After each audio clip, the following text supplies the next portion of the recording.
What's happening, y'all? Read and reflect here. So, since my last post, what has been going on with me? Uh, I don't have a job anymore. Well, that's been the case for probably over a month now. Uh, I have dropped out of my classes. I was only taking two. And so, basically, I have a lot of free time on my hands these days. And those who watched my last video are aware that this is because I'm living with my parents, and I've announced to them my wish to join the military at some point in the near future. And so our deal has been that they are willing to take care of me. They give me a fair but small allowance each month to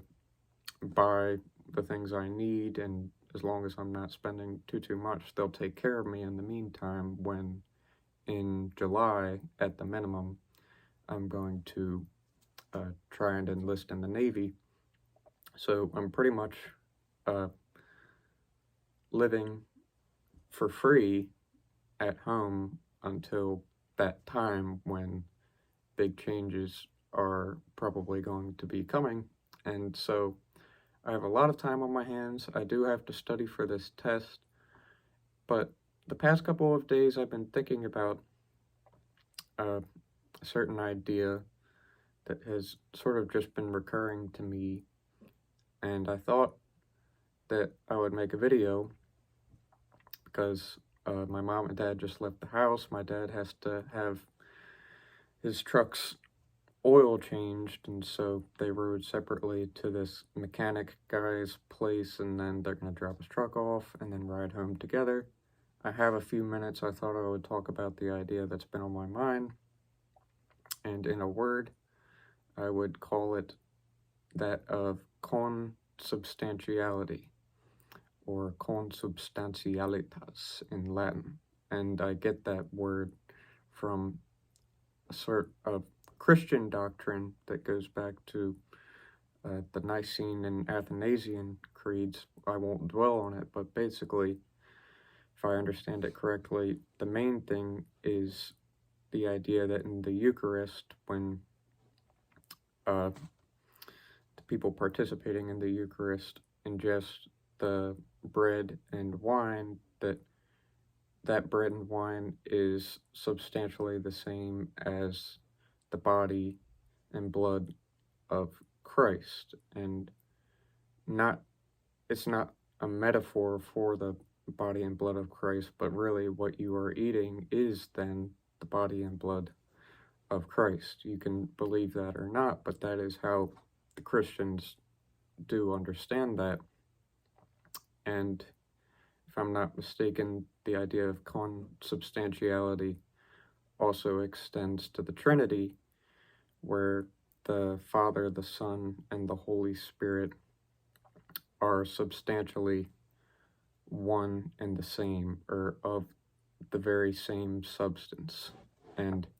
the words Father, Son, and Holy Spirit highlight different aspects of one substance or reality that is the very same. And so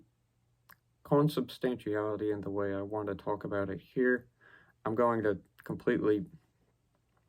sever it from the Christian sense or senses that I've just described there, because I don't want to act like this doctrine of Christianity is some kind of metaphor for what I'll be talking about here, and that I've unlocked the secret. I just want to borrow that sort of idea to talk about I guess a relation I find between dreams and thinking or thoughts. And in recent years, it has become clear to me just how amazing is thinking,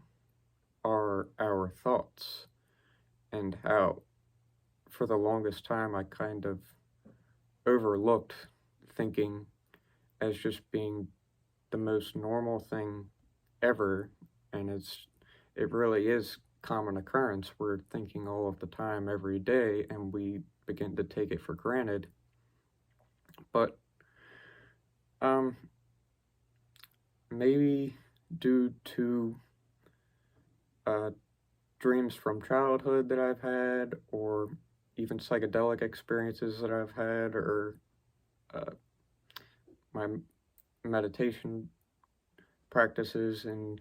past times, I've learned to kind of bring into fresh perspective just how mysterious my thoughts are, how mysterious thinking is, and to kind of take this almost naked approach to my thoughts in my everyday life and just look at them as though they were strange, whereas before I had looked at them as being kind of perfectly normal and common occurrence, and even became bored of them. And I think this is very, very common among people, is that we take our thoughts for granted and don't see them as being that interesting. But to bring this idea of consubstantiality into play here, the more I look at thinking, the more I see that it mocks the same structure or mode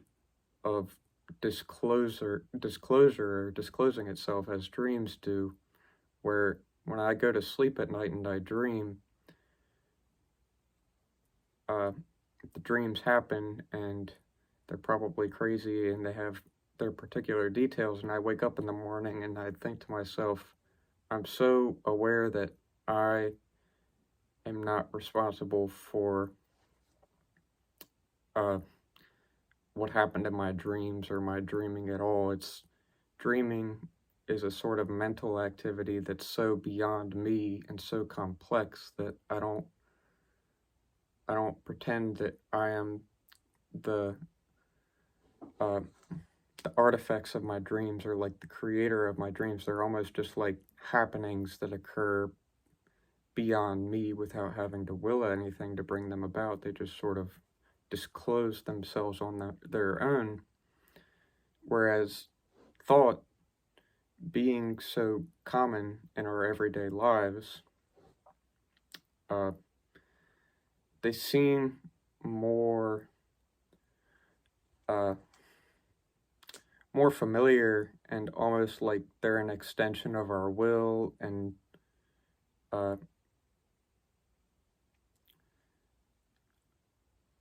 they seem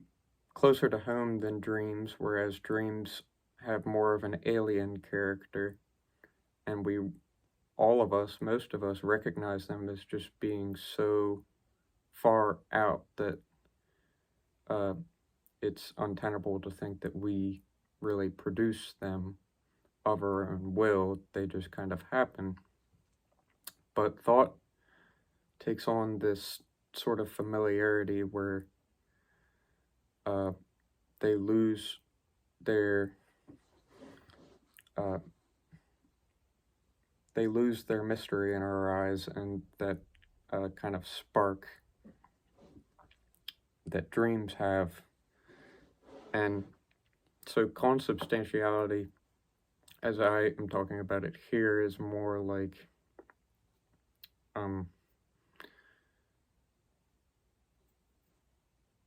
dreams and thoughts are one and the same substantially.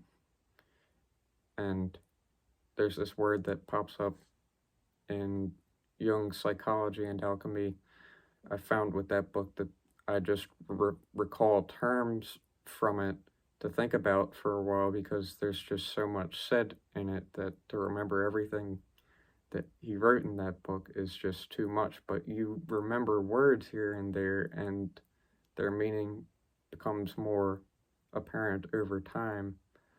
The term here being arcane substance, or secret substance, hidden. And you can simplify it to mean, mind or mental substance, though I think that word arcane is best kept as it is, and that because with the reader, it calls to mind almost something substantial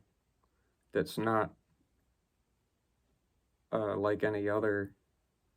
substance, or it's of its own category where it's separated from the physical substances that I can hold it and move around, and has all their own textures, but it's more of an intangible and sort of inner substance,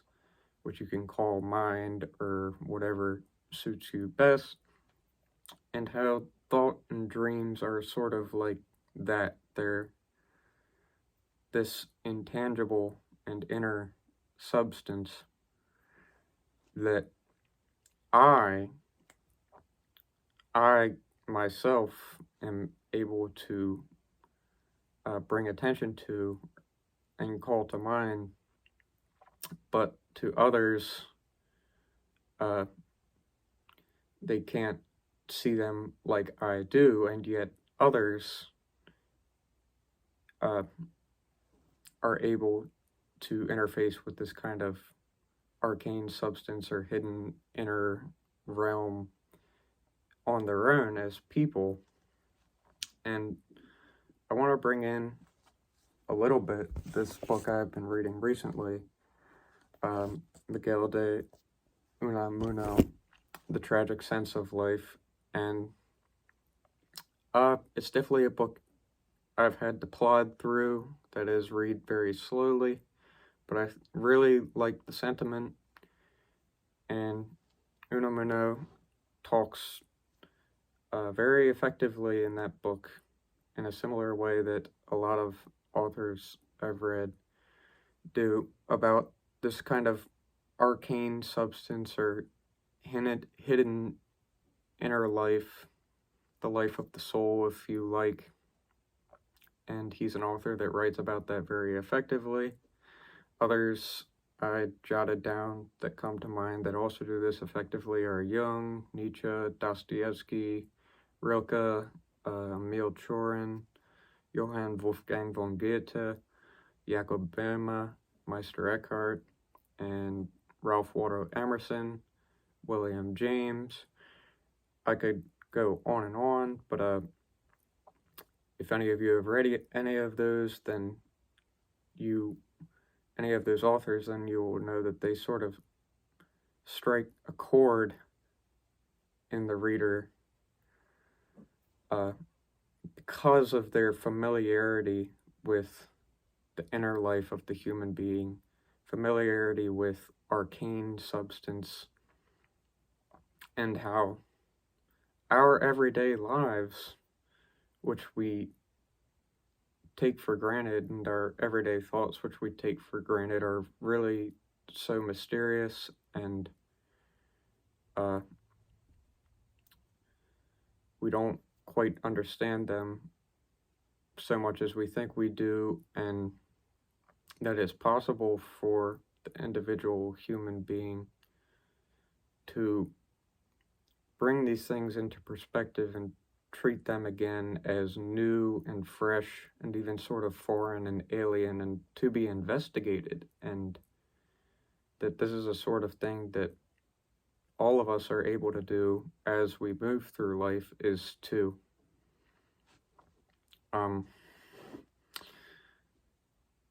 in a sense go beyond our personal existence or transcend our personal existence and recognize existence as such, and that what we have been calling our own personal existence is really sort of an offshoot of a reality much greater than ourselves, and which binds us all. And maybe speaking here, it sounds like I'm saying a lot of almost religious or mystical cliches, but that is what it's like, and I think these authors, all that I named, do that very well, is talk about this, is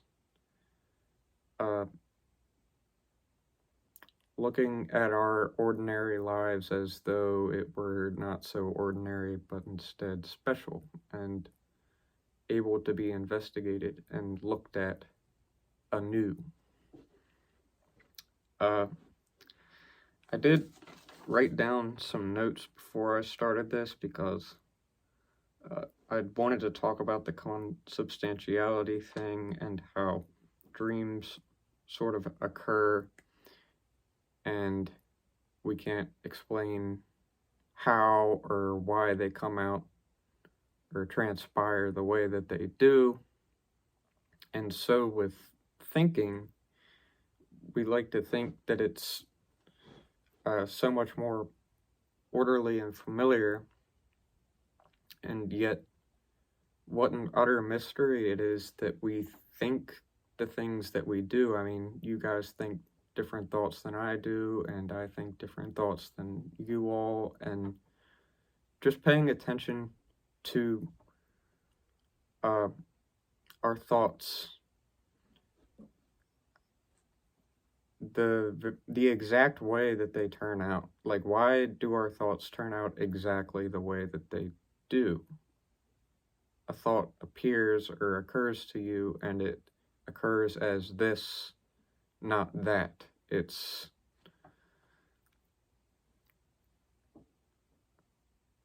I played around with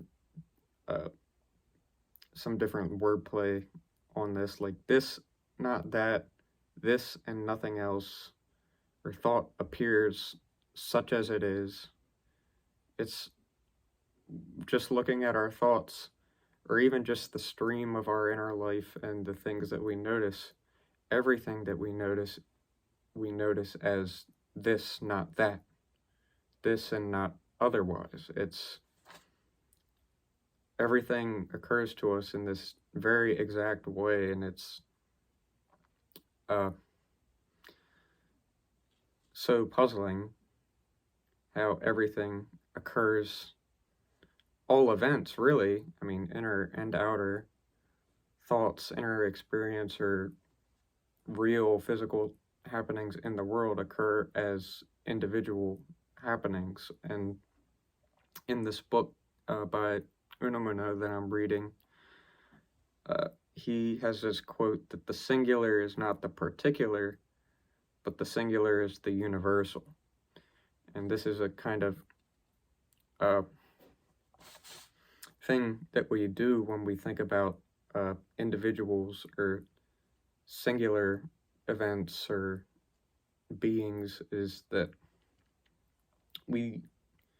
reduce them to being particulars, and in a sense, on a certain level, they are particulars, but really every individual thing that we notice is universal in its being individual. That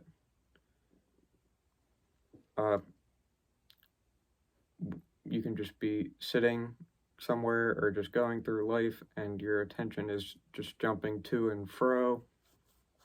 and it lands on certain things, not indistinct things, not things that are vague and without any shape or form or anything like that, but certain things that are not anything else, but they're exactly what they are as they occur to you. And you see there, in this kind of certainty of the things that we pay attention to being what they are and nothing else, they're individual. They are distinct because they occur to you in such and such a way, and it just, you can draw your attention to that and really begin to notice what makes things singular and what they are as opposed to what they are not. And this is pretty difficult stuff to explain, but I think that we all are able to do this, and that the more that we do this and really marvel at the things that we pay attention to, any and everything, we do notice, as Unamuno said, that the singular is the universal. And at that point in the book, I believe he says that by returning to ourselves, our deepest selves, we're not giving way to a sort of egoism or being egocentric, but we're returning to the universal, almost like a universal principle of life for all things, and that in so doing we cannot be mistaken. We're just we're returning to our reason and starting to see things clearly, and recognizing that we are individuals, and that all that is or has being is individual, and that we cannot be wrong in turning back to ourselves. And it's from here that we are able to notice the events of our inner experience, be they dreams or thoughts, as the case may be, and notice that we ourselves, or I myself, am a more primordial reality than the things that appear to me or that I dream about or think about, because the appearances, they come and go, whereas I persist. I am the constant observer of these things, and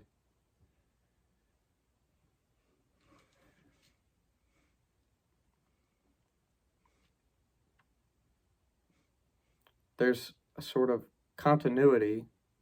to my self, and self is the most mysterious thing, because we can talk about myself and we have this sense of I myself, but it is again this sort of intangible thing that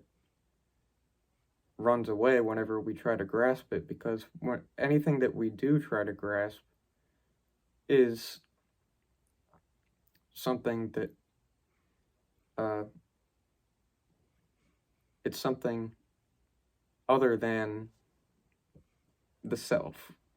because the self is that which attends to everything and tries to make sense of things and notices things, that it's the sort of ungraspable first fact of experience, be it your nighttime experiences when you're asleep and dreaming, or if you're awake and moving about in the world. There's this sort of center that you are, and which looks out on dreams and thoughts and outer events and all of that. And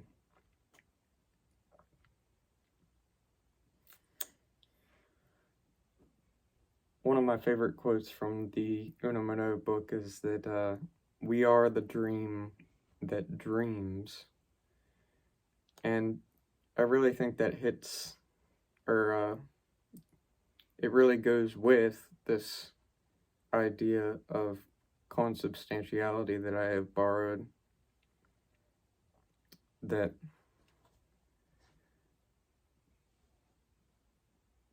dreams and thoughts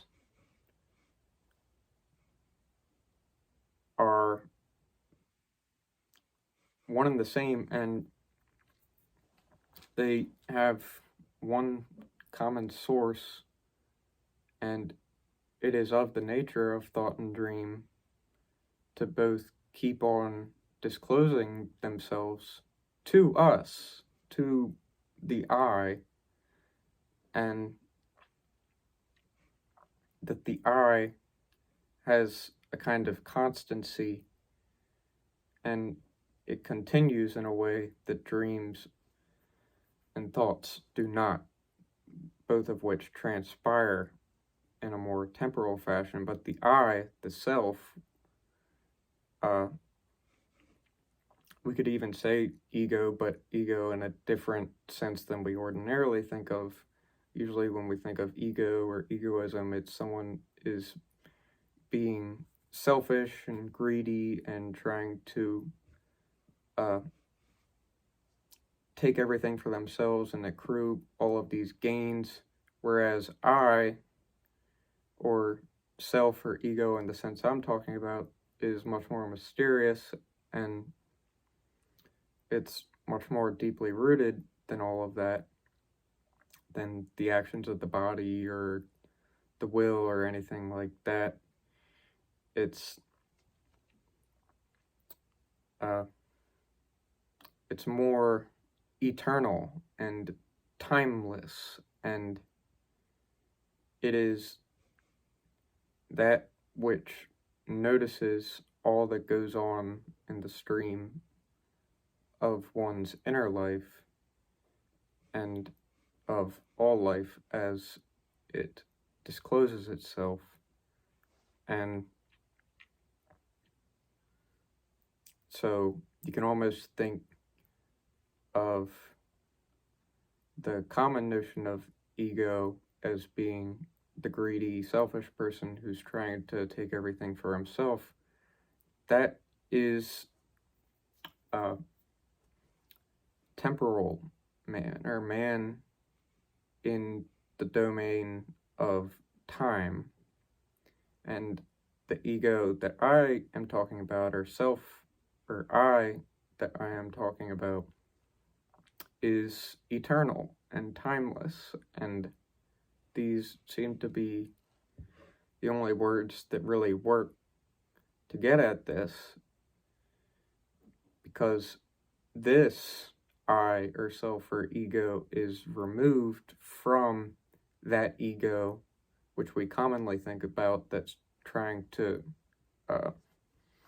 take everything and maximize pleasure and so on and so forth, and success in the world. No, this is way more deeply rooted than that. It's almost something which sees that ego, as it were, from above, or from all the way in the back, or it's somehow removed from the man which goes about and wills things and thinks things and desires things and suffers things. It is observant of all of that and free from it, in a sense, and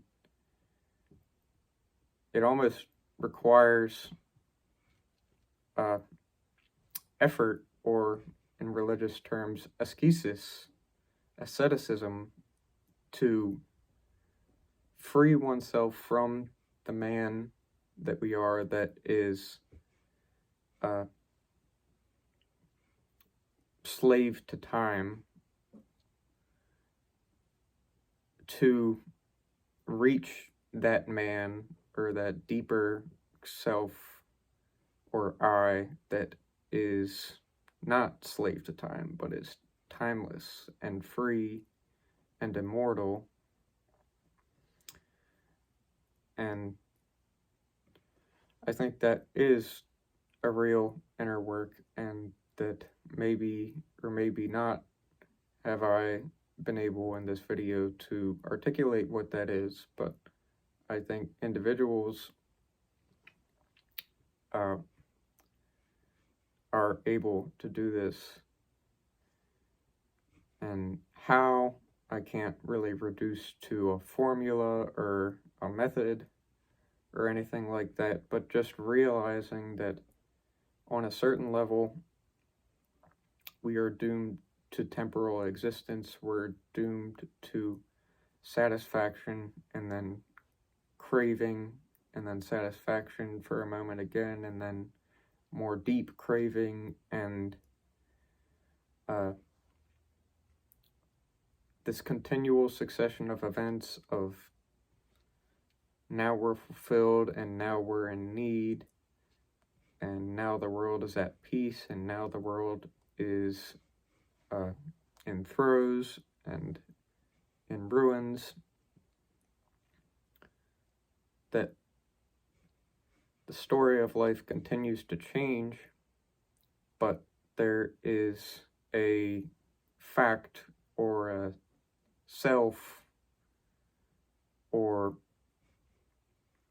something singular that persists and does not die, does not change, remains the same, all while things in the stream of experience continue to change and to evolve and grow and then dissipate, and continual life and death and rebirth. And it's almost, there are different regions of the life of a human being, one of which is timeless and immortal, and the other is mortal and dying. And I think it's sort of art or ascesis, or even I might say religion, which people can practice to learn to, as it were, bounce between the two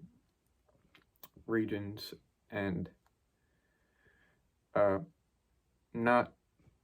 dissolve away in eternity at the expense of being a human being in the world, but also not being a human being in the world without any concern for the eternal, and that it may be that I sound